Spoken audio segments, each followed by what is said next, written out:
Good morning, everyone. Welcome to our virtual class. By the way, I'm Jamalia Enero, and I'm your MAPI teacher this morning. Our topic this morning is all about musical plays in the Philippines. But before that, this is our objectives. Objectives discusses the musical play in the Philippines, appreciates the importance of musical play in the Philippines, creates a reflection about the musical play. Musical play is a popular and generally lighter form of musical drama than the opera. The themes are usually more contemporary and the musical melodies more manageable by the average singer. The acting is less intense and dramatic. The choreography and dance sequences provide visual breaks from ongoing plots. Musical plays have been associated with the Broadway plays of New York City and West End productions in London, including My Fair Lady, South Pacific, Camelot, West Side Story, Les Miserables, Phantom of the Opera, Lion King, Beauty and the Beast, Wicked, Mamma Mia, Cats, and Miss Saigon. Broadway musicals. The first major Broadway musical was Showboat, which features the popular mode of transport in the American frontier. Since then, musicals have presented other themes. Shammy's Realty in The King and I, English aristocracy in My Fair Lady, Austrian history in The Sound of Music, medieval English tragedy in Camelot, and interracial gang rivalry and romance in West Side Story. Many Broadway musicals were also made into films. These are the examples of Broadway. Broadway musicals are family entertainment with themes and texts which are generally light and easy to understand. This may include the problems of everyday life, such as love and romance, social acceptance, jealousy, and intrigue and adventure. The singing is usually amplified, unlike the romantic quality of classically trained voices. Thus, many songs from Broadway musicals have become popular hits and some have achieved semi-classical status because of their sustained popularity. Among these are Climb Every Mountain from South of Music, I Could Have Danced All Night from My Fair Lady, If I Love You from Carousel, If I Ever Would Leave You from the Camelot, Some Enchanted Evening from South Pacific, and Sun Moon from Miss Saigon. These are also widely used for local and school productions because of their popularity, appeal, and generally less demanding style of singing and acting. A number of other musicals were adaptations of classical operas. Among these were Miss Saigon, based on Puccini's Madame Butterfly, and Aida from Verdi's opera with the same title. While with the advent of technology, modern productions like The Phantom of the Opera, Les Miserables, Beauty and the Beast, and The Lion King have enthralled audience with amazing sets designs, elaborate costumes, and computer-generated visual and sound effects. Lea Salunga on Broadway. One Filipino artist who attained international status on both London's West End and Broadway is Lea Salunga. She is best known for her portrayal of Kim in the musical Miss Saigon, a role for which he won the prestigious Tony Award for Theatre in the USA and the Laurence Olivier Award in London. She also garnered the Drama Desk and Outer Critics Circle Award for the same role in the USA. Salunga is the first Filipina to have won various international awards for a single role. Miss Saigon is a Critical by Claudie Michael Schonberg and Alain Boblel, with lyrics by Richard Malt- Maltby Jr. It is a modern adaptation of Giacomo Puccini's opera Madame Butterfly, which also tells the tragic tale of a doomed romance wherein an Asian woman is abandoned by her Caucasian lover. The settings of the plot is relocated to the 1970s Saigon during the Vietnam War, with Madame Butterfly's love story between an American lieutenant and a Japanese geisha modified into a romance between an American soldier and a Vietnamese bar girl. Miss Saigon first opened at West End in London in 1989 and closed in 1994. The London production became one of the three Theatre Royals or Drury Lane longest-running musicals. Thereafter, it was successfully produced in many cities around the U- around the world. The USA production opened at the Broadway Theater in New York on April 11, 1991 and closed on January 28, 2001. After 4,092 performances, it was again restaged in London in 2014 with a different cast. So, she is Lea Salunga. Flower Drum Song. Following Miss Saigon, Salonga was the first ASEAN to play the role of Eponine in the musical Les Miserables, based on the novel of the same title, written in 1862 by the French author Victor Hugo. She also played the role of Millie in Flower Drum Song. The Phantom of the Opera is a Broadway musical by Henry Lloyd Webber and Richard Stelgo, with lyrics by Charles Hart and music by Lloyd Webber. It is based on the novel The Phantom of the Opera by Gaston Leroux. The story focuses on a beautiful singer, Christine Daae, as she is seduced by a mysterious, disfigured musical genius known as the Phantom of the Opera. The Phantom lives beneath the Paris Opera House and terrorizes those who work there. He demands that Christine be the star of the theater productions. When the young singer rejects the Phantom's advances and her lover Raoul intervenes, the Phantom sets to a limit in his pursuits of revenge of Christine's love. However, Christine escapes with Raoul to the roof, where she tells him about her subterranean rendezvous with a phantom. Raoul is skeptical but swears to love and to protect her always, as demonstrated in their song All I Ask of You. The Phantom of the Opera is one of the longest-running Broadway musicals of all time. At the 1988 Tony Awards, the Broadway production was nominated for 11 awards and won 7, including the coveted Best Musical Award. The musical also won 7 awards at the 1988 Drama Desk Award. Les Miserables, known as Les Mis, is a musical composed in 1980 by French composer Claudie Michael Sandberg with libretto by Alain Boblel. It is based on the novel Les Miserables by Victor Hugo. It is perhaps the most famous of all French musicals and one of the most famous musicals performed worldwide. Les Mis tells the story of parole convict Jean Valjean, who failing attempt to find works as an honest man, breaks his chains and conceals his identity in order to live his life again.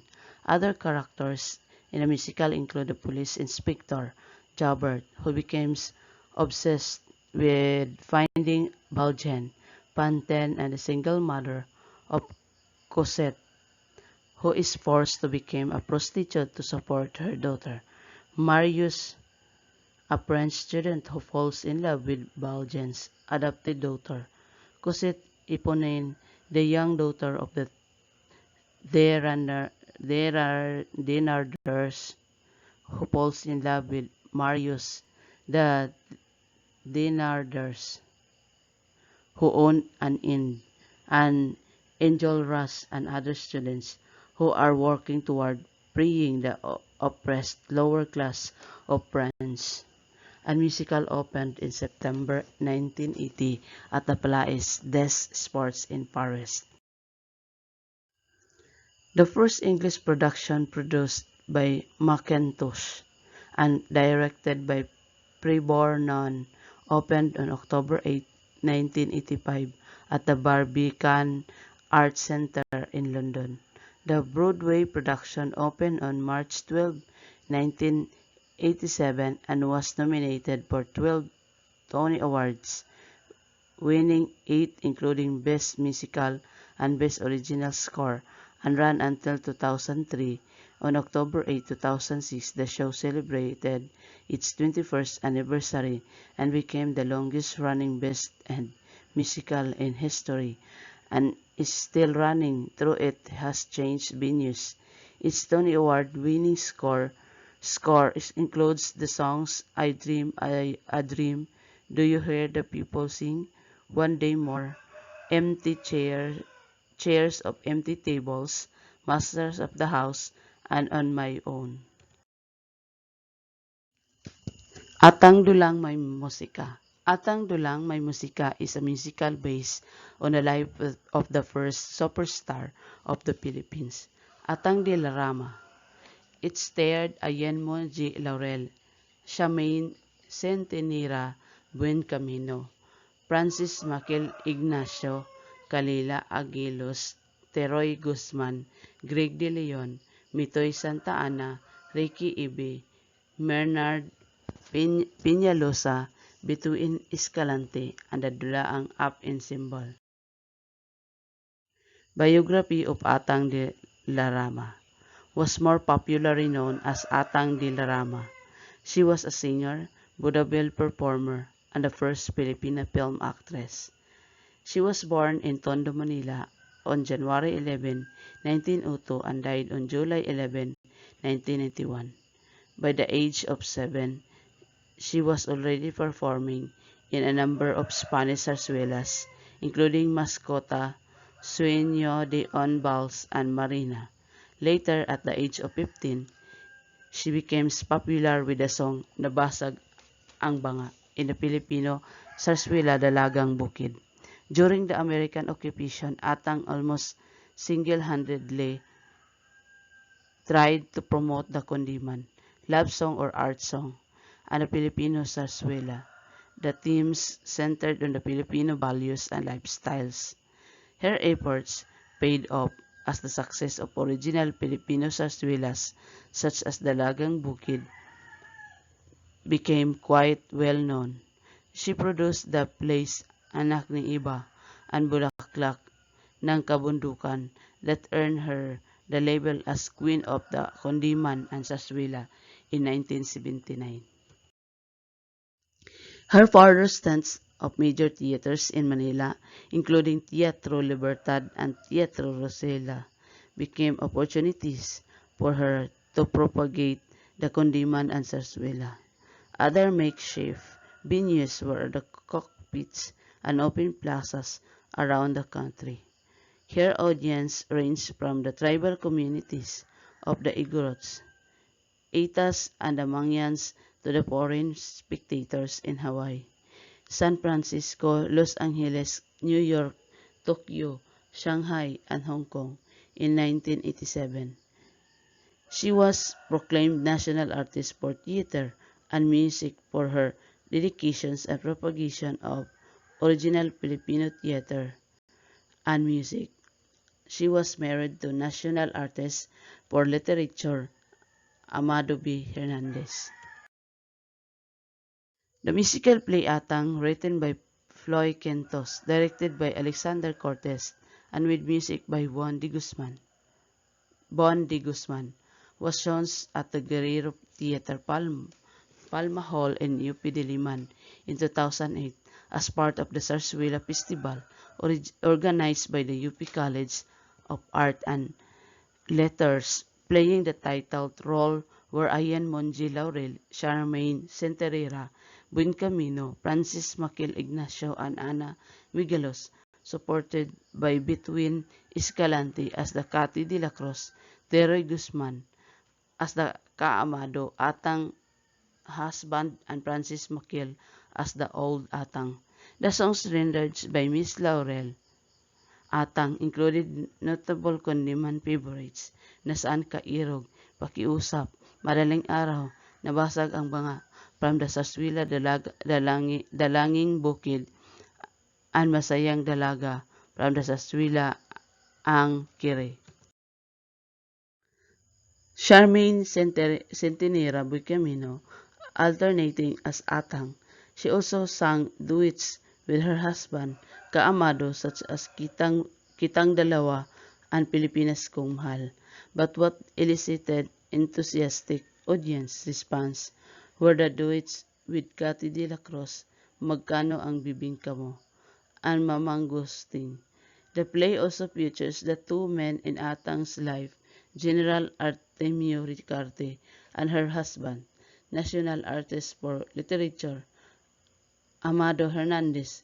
Kitang Dalawa was originally a poem by Hernandez dedicated to his wife, which Bon de Guzman brought to life with his music. Cathy the Musical. The musical Cathy is about the life of Budabel or Budabel, star Cathy de la Cruz. It was initially presented by Actors Studio S Production in 1988. The play commissioned Ryan Cayabyab for the music and Jose Javier Reyes for the lyrics. It started Mitch Valdez in the title role. Biography of Cathy de la Cruz. Catalina de la Cruz was born in Bustos, Bulacan on February 13, 1707 and died on November 10, 2004, popularly known as Cathy de la Cruz. She was hailed as the Queen of Filipino Jazz and the Queen of Vaudeville. Her career spanned 8 decades, during which time she became the highest paid Filipino entertainment. She appeared in films, jazz venues, theaters, and vaudeville. The Filipino counterpart of the American vaudeville. Vaudeville contained songs and dances, slapstick comedy routines, and magic acts with chorus. Chorus girls providing musical and dance support. It became popular in the Philippines from 1910 to the mid-1960s and was often used to fill in gaps between short Spanish zarzuelas or between acts of longer ones. Among the leading vaudeville performers during its heyday were Vianney Casimero, referred to as the Fred Astaire of the Philippines, Eddie Misa or Elvis Presley of the Philippines, Diomedes Maturan or Perry Como of the Philippines, and Nora Honor. Kathy's formal schooling ended when when she was just in 3rd grade. In its place, she became active in show business. She started at the age of 7 when she was hired by a Manila Film Theater to sing the movie audience in between movie screenings. Those routines would later evolve into a vaudeville, Filipino counterpart of vaudeville, where Kathy would learn her songs by listening to phonograph records and the English language from her brother. As a rising star in the vaudeville circuit, she had the opportunity to perform alongside Atang de la Rama, Soon, she became the main performer in Manila's largest theaters such as the Savoy, Palace, and Lux. Among her co-performers were prominent entertainers Chichay, Itang Disher, Patsy, and Mary Walter. Cathy became associated with the jazz genre when it became nationally popular in 1920s. Her signature piece was the St. Louis Blues. At the same time, she was able to master the art of scat singing, a vocal improvisation without words in favor of nonsense syllables in the 1930s. She became identified with the song Balot, inspired by the local duck egg delicacy. The song is still sung by performers like Pelita Corrales, New Minstrels, and Lani Miselocha. She would also appear occasionally in films. She received the Pamas Best Supporting Actress in 1953 for her role in the film Inspiration. When vaudeville started to decline, Cathy decided to concentrate on concerts, performance, and international tours. Some of the foreign venues included the Forbidden City nightclub in San Francisco. She also performed in popular casinos of Las Vegas and the concert halls of Thailand, Taiwan, Australia, Singapore, and Hawaii. She retired in San Francisco, occasionally performance, though would still do her schedules until the late 1980s off.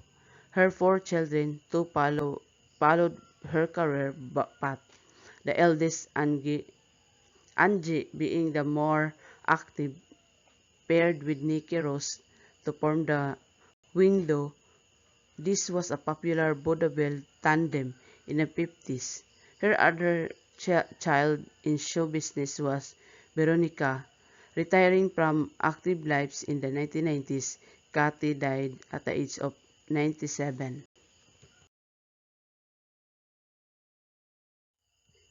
Any clarification, suggestions about our topic this morning? So if none, thank you so much for listening. And don't forget to open your LCMS and don't forget to subscribe our YouTube channel at www.gaitf.com. Thank you.